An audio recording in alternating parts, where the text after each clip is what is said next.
siga o seu caminho até o fim e descanse naquele que luta por nós. Hoje nós terminamos a leitura do livro de Daniel. Lemos o capítulo 10, 11 e 12. E o último verso do capítulo 12 diz o seguinte, me chamou a atenção, o texto diz assim: quanto a você, falando para Daniel, siga o seu caminho até o fim. Você descansará e no final dos dias se levantará para receber a sua herança. É muito comum quando nós tratamos de assuntos apocalípticos, escatológicos, que, como eu mencionei ontem, para muitas pessoas bate aquela angústia, aquela preocupação, aquele medo em relação a esses eventos futuros que são, de fato, amedrontadores. As profecias nos falam de dias difíceis, dias de perseguição, dias de luta, e é compreensível que isso gere alguma angústia, alguma preocupação no nosso coração. Mas, como eu também mencionei na nossa reflexão de ontem, essas profecias e a direção do Senhor através dessa orientação que Ele dá ao seu profeta o conduz principalmente no entendimento de que o Senhor é quem está lutando. É Ele quem luta, essa luta é de Deus, essa luta será vencida por Ele, a glória é toda dele, é Ele quem trava essa batalha. A nós cabe seguirmos o nosso caminho, seguirmos até o fim, sendo fiéis a Ele, sendo obedientes, cumprindo aquilo que Ele espera de nós. E, para além disso, confiarmos no Senhor. Confiarmos na sua mão poderosa, confiarmos na sua direção, na sabedoria de Deus, confiarmos que Ele sabe o que faz e que Ele será vitorioso, e é Ele quem determina como as coisas vão terminar. Confiar que podemos descansar nele, sabendo que no final de tudo nós nos levantaremos para recebermos a herança que Ele nos há de dar e que só Ele pode nos dar. Essas conversas apocalípticas, escatológicas, não existem para roubar a nossa paz, mas para nos ensinar, para nos alertar sobre os dias difíceis que virão, para nos deixar preparados, sim, porque haverão grandes dificuldades, haverão grandes lutas. Aqueles que forem sábios, como o texto diz, vão aprender através dessas lutas, vão ser edificados por elas, vão sair melhores no final desse processo. Quanto a nós, o que nós temos que fazer, percorrermos, trilharmos o nosso caminho até o fim, sendo fiéis, cumprindo aquilo que Ele espera de nós, e aprendendo a descansar e a confiar nele. Hoje eu quero destacar então alguns aspectos desse texto, imagino que você tenha muitas curiosidades, e como de ontem, são muitas as anotações aqui no texto, eu vou destacar algumas coisinhas com você, mas eu insisto como eu fiz ontem. Esses capítulos, especialmente o capítulo 11, ele é muito carregado de detalhes históricos, de circunstâncias, não dá para passar tudo aqui nesse vídeo. Então faz a sua leitura com atenção, com cuidado, para que você possa analisar e ver a riqueza dessas profecias, a riqueza, os detalhes tão impressionantes que são apresentados nessa profecia pelo Senhor. Mas eu quero fazer um panorama geral, então, desse trechinho com você.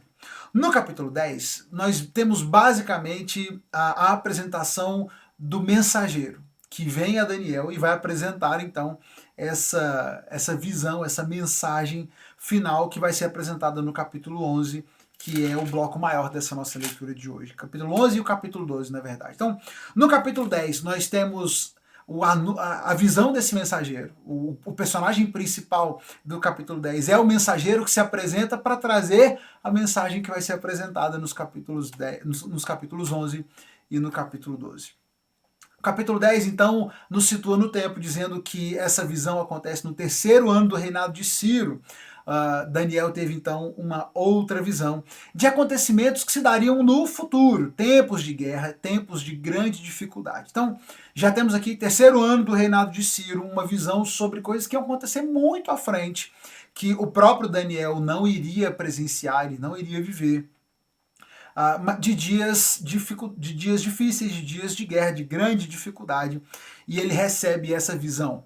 Ele recebe essa visão do Senhor depois de um tempo de 3 semanas de consagração. A versão da NVT vai falar 3 semanas de luto, algumas versões da NVI, se eu não me engano, vai falar sobre 3 semanas de choro, 3 semanas então de dedicação, de busca ao Senhor, depois de 3 semanas buscando.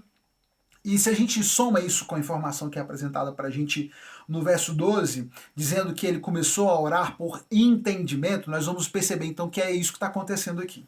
Daniel empreende um período de oração, de clamor ao Senhor. Ele está buscando entendimento. Ele está buscando, ele ora por entendimento e ele se humilha diante de Deus nesse seu clamor, nesse seu pedido, buscando entendimento da parte de Deus para aquilo que estaria à frente, para aquilo que viria para a vida do povo de Deus. E ele então, depois dessas 3 semanas, ele recebe essa visão do Senhor. Ele levanta os seus olhos, ele se vê à margem do grande rio Tigre e ele vê ali um homem, esse mensageiro que se coloca diante dele, essa figura angelical que impressiona pela sua descrição.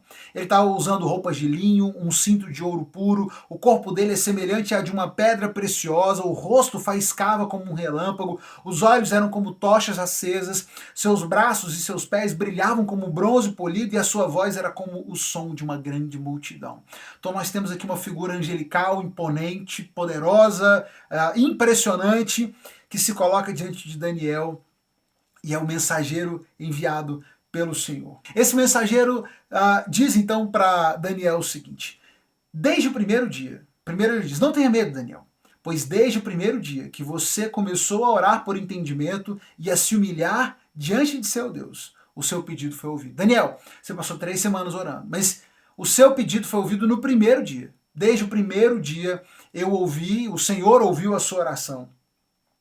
A sua oração foi ouvida pelo Senhor. Desde que você começou a orar por entendimento e a se humilhar diante de Deus, o seu pedido foi ouvido.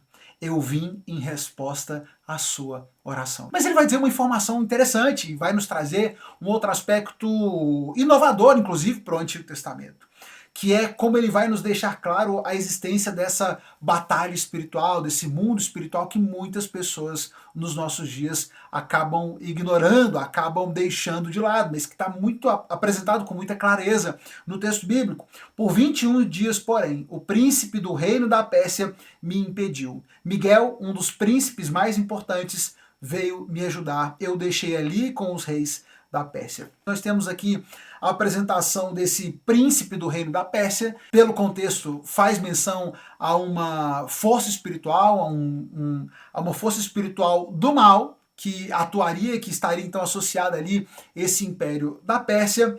E nós temos também Miguel aí, um dos príncipes mais importantes, que está associado, na verdade, então, ao povo de Deus. Ele diz que ele foi enviado como mensageiro, mas ele ficou detido por 21 dias nesse conflito, nessa batalha com esse príncipe da Pérsia que tentava impedir que esse mensageiro chegasse a Daniel e levasse essa mensagem a Daniel.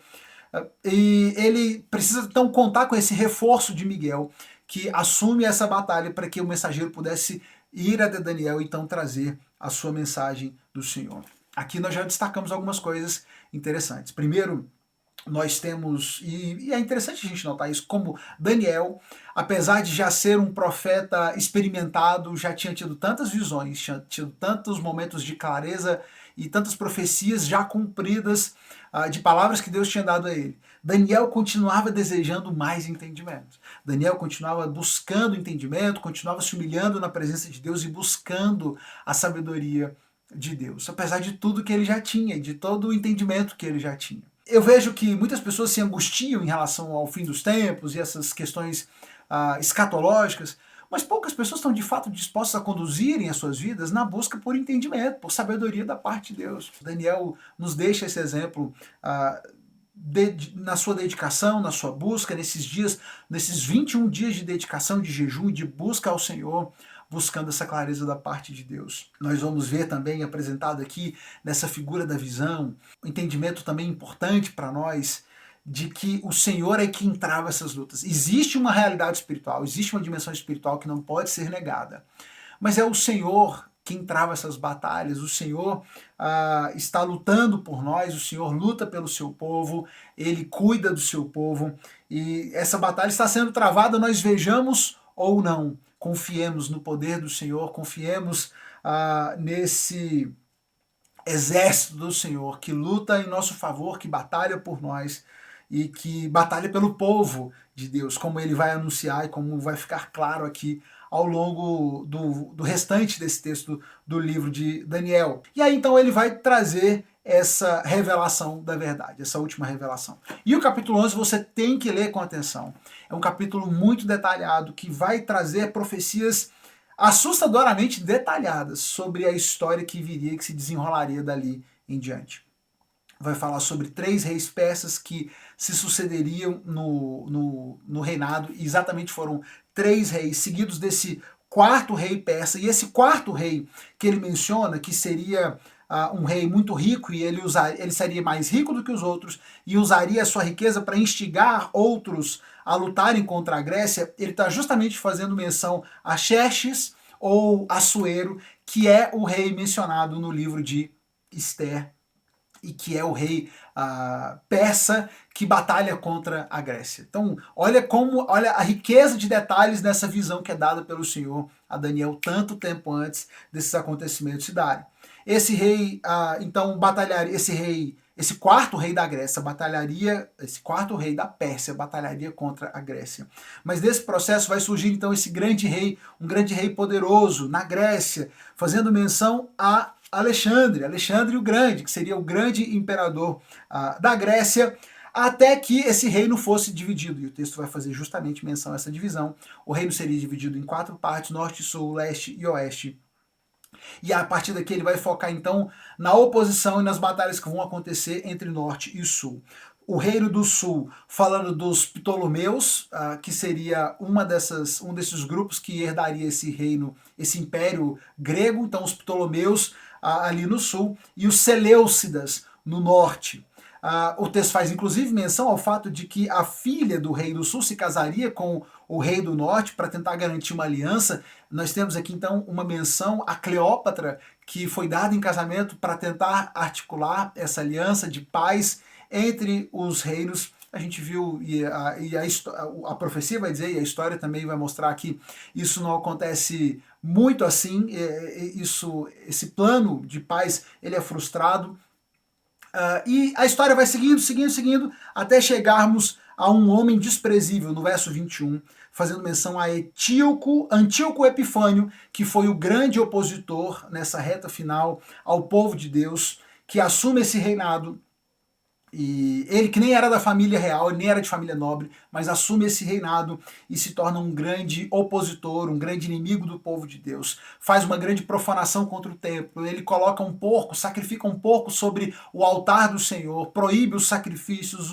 O altar do Senhor fica proibido o povo fica proibido de sacrificar ao Senhor por muito tempo, um período de grande perseguição, de grande angústia. Ele vai narrar, inclusive, no verso 35, de sábios que seriam perseguidos, fazendo menção aos macabeus que enfrentaram grande oposição durante essa luta. Então nós vamos ter um texto com muita riqueza histórica, muitos detalhes históricos importantes, fazendo menção a essa perseguição. Mas no capítulo 12, no final do capítulo 11, passando para o capítulo 12, nós vamos ver que essa profecia, ela não está limitada simplesmente aos acontecimentos históricos até ali, até esse momento antes de Cristo. Mas algumas outras informações que vão sendo acrescentadas vão nos mostrando que esses fatos estão sendo apresentados tanto da perseguição que eles enfrentariam naqueles anos, naqueles séculos vindouros, como também fazendo menção a algo que se daria no fim de tudo, trazendo essa dimensão escatológica do fim dos tempos. Como quando, no capítulo 12, ele vai dizer que Miguel, o grande príncipe que guarda o seu povo, se levantará. Haverá um tempo de grande angústia, como nunca houve, desde que as nações vieram a existir. Nesse tempo, porém, todos de seu povo que tiverem o nome escrito no livro serão salvos. Muitos dos que estão mortos e enterrados ressuscitarão, alguns para a vida eterna, outros para a vergonha e a desonra eterna. Nós temos uma outra informação importante no Antigo Testamento, uma das poucas passagens em que nós temos uma menção clara dessa ressurreição final dos últimos dias, em que as multidões ressuscitarão, alguns ressuscitarão para a vida, outros ressuscitarão para a vergonha e para a desonra eterna, claramente fazendo menção a algo muito mais amplo do que meramente as perseguições que o povo judeu enfrentou naqueles seus dias de angústia. Fala sobre como Daniel deveria manter essas profecias em segredo por um tempo, até que esses fatos acontecessem. Fala como essa perseguição final faria com que muitos fossem purificados, muitos serão purificados, limpos, refinados por essas provações. Os perversos, porém, continuarão em suas perversidades, nenhum deles as entenderá, somente os sábios compreenderão o seu significado. Essa perseguição também vai nos dando um indício, esse relato da perseguição nos dá um indício de que se trate não simplesmente da perseguição enfrentada pelo povo judeu, mas da grande tribulação desses dias finais. E concluindo nesse verso 13, dizendo: quanto a você, siga o seu caminho até o fim, você descansará e no final dos dias se levantará para receber a sua herança. O livro de Daniel traz profecias impressionantes, com detalhes assustadores de eventos que já aconteceram, mas também de eventos que ainda aguardamos acontecerem. Sobre essa ressurreição final, sobre essa grande perseguição, essa grande angústia, essa provação final, sobre essa vinda definitiva e esse reino eterno do Messias, do enviado de Deus, que viria e reinaria eternamente, reinará eternamente.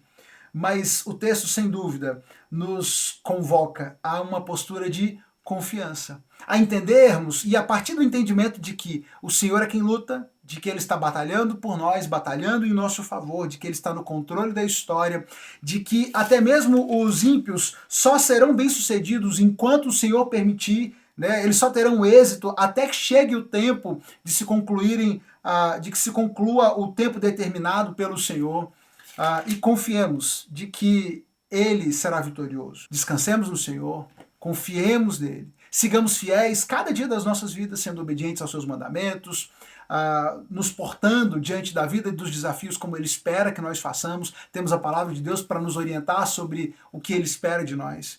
Mas para além disso, sigamos confiantes de que o Senhor está no controle da história, no controle das nossas vidas, e que podemos descansar, sabendo que a herança final nos está guardada nele e receberemos do Senhor sem nenhuma dúvida, porque Ele é e será sempre o grande vitorioso dessa história. A data final, o destino final já está determinado. É só uma questão de aguardarmos que tudo isso se cumpra. Que Deus abençoe você, te dê sabedoria para aplicar essas palavras, essas verdades na sua vida. Concluímos a leitura dos profetas maiores e amanhã seguimos partindo então para as cartas gerais. Vamos agora para o Novo Testamento. Daqui a pouco eu posto o próximo cronograma para que você faça a sua leitura e continue acompanhando. Volta aqui, a cada dia nós temos uma reflexão da nossa leitura. Compartilhe esse vídeo com alguém que possa ser abençoado por ele, manda para um amigo, manda para um familiar e volta amanhã. Volta amanhã que a gente segue lendo e refletindo sobre a palavra de Deus. Deus te abençoe.